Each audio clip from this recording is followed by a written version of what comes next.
Alright, hey guys, my name is Shadow and welcome back to Elite Dangerous. So, we are here in the 2.1 update for Elite Dangerous, which launched a few days ago, and it's been going pretty smoothly. So, we're going to be talking about the A-Rated Imperial Clipper today.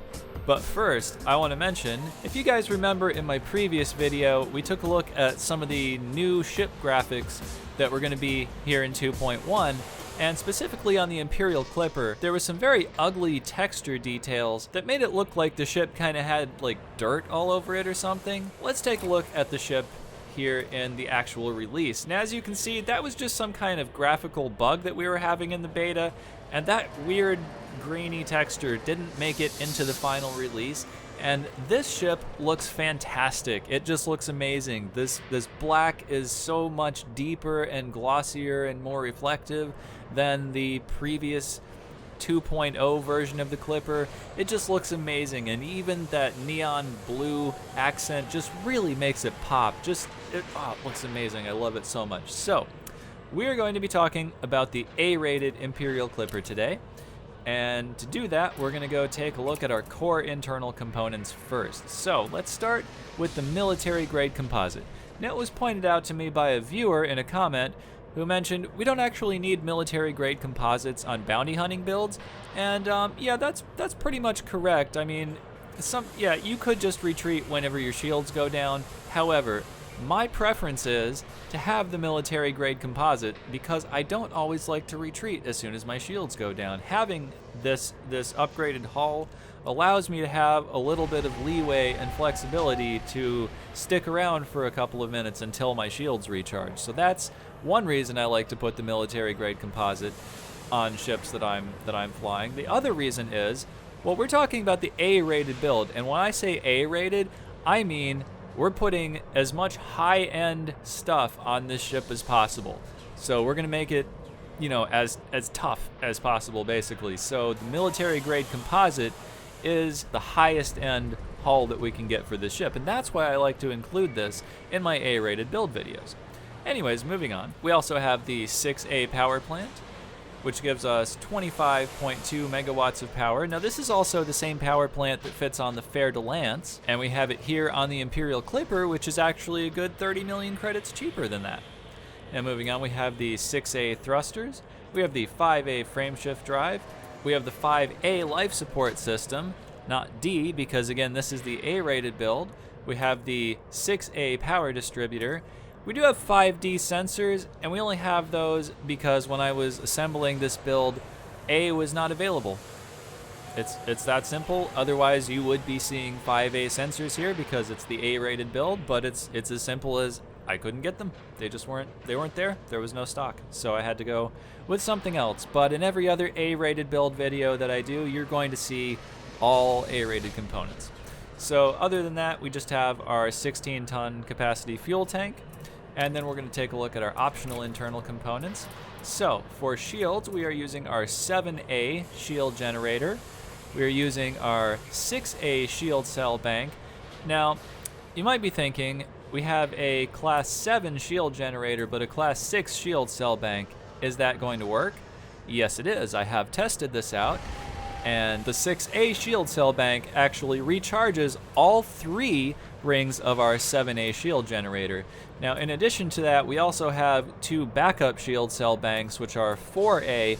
Now, these are not as good as the 6A, obviously. These will only recharge about 1 ring of our shields, but we do have 2 of them, so redundancy. In addition, we have some hull reinforcement packages. We have 2 of those. We have a frameshift drive interdictor. Now, this is not necessary for bounty hunting, but this gives you a little bit of flexibility to pick up some bulletin board missions and stuff like that. Maybe you want to do an assassination and you have to jump to another system and pull a dude out of frameshift. This gives you the ability to do that. And in addition to that, we have the advanced discovery scanner for when you have to jump to another system like that and you've never been there before and you have no idea what's in the system. It's really nice to be able to know what's in a system without having to always go and purchase the exploration data on the galaxy map. So let's go take a look at our utility mounts. So for our utility mounts, of course, we have the kill warrant scanner because this is going to be a bounty hunting vessel. Then we have one A shield booster, And we have one B shield booster on this ship, and that is due to power constraints because, again, this is the same power plant that we find on the Fer-de-Lance, so we do have to make some compromises, not many, but this is one of them. And other than that, we have our chaff launcher. Then for weapons, we have a pretty standard loadout. We have 2 C3 gimbaled beam lasers, and we have 2 F2 gimbaled multi-cannons. And that's a pretty standard loadout for an Imperial Clipper, and it works pretty well, I have to say. So that's pretty much it for the loadout on this ship. So let's get out of our outfitting screen here. We'll exit out of this, and we'll just launch our ship, and we'll go try this out in a resource extraction site and see how this build actually works. Here we go.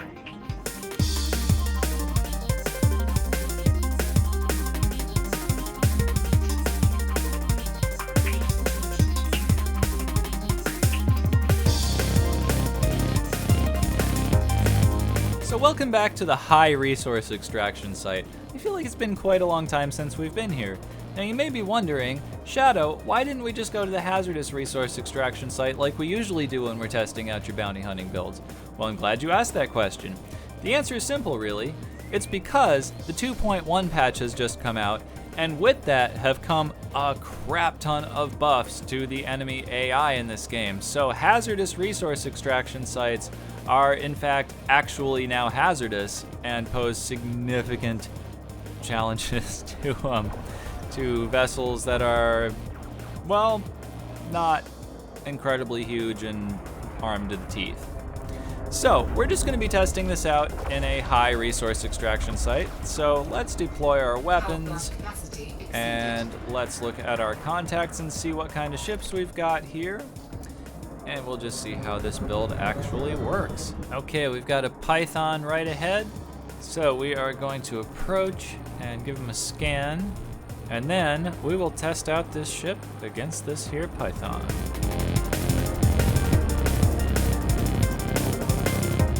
Okay, scan complete. We're gonna target his power plant. Power to the weapons, and fire.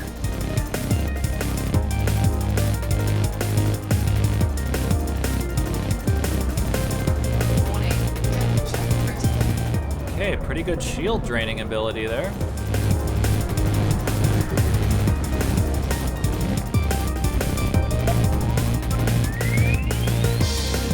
Okay, except the enemy AI now uses shield cells and chaff much more efficiently.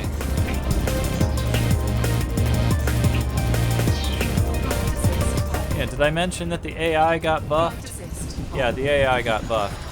Although you might not be able to tell because this Python actually doesn't seem to be firing at us.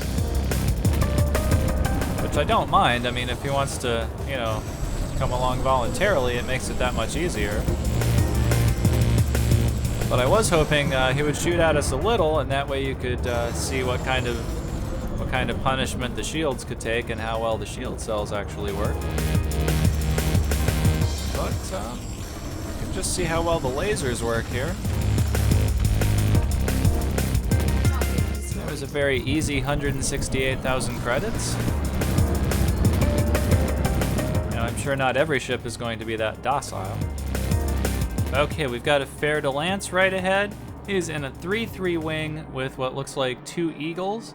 So we're going to approach him, we're going to scan him, and we're going to engage him with his 2 eagles. And hopefully at least some of them will fire at us. So let's get this scan in, and let's start shooting. There we go. We're going to target his power plant.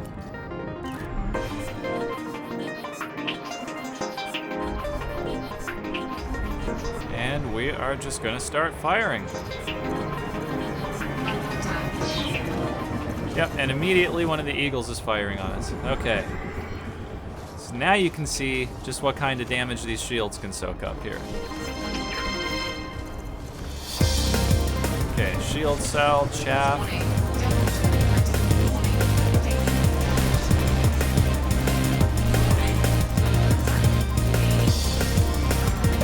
Okay, now we need to get rid of some of these eagles. Another shield cell.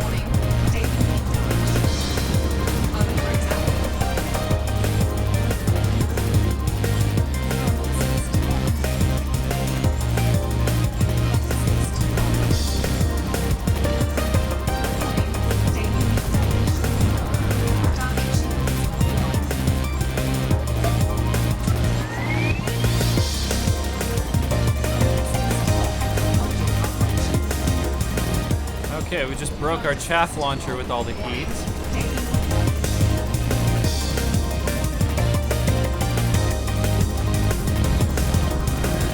Now, it looks like possibly some other ships are intervening here.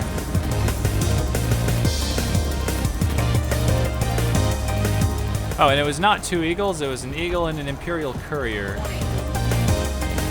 Or 2 Imperial couriers.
Okay, so my shields went down, but this is the benefit of having the military grade hull, is that we don't have to run immediately when our shields go down.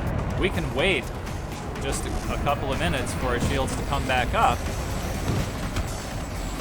And 0%. Boom. And look at that. We won the fight and our shields are back up.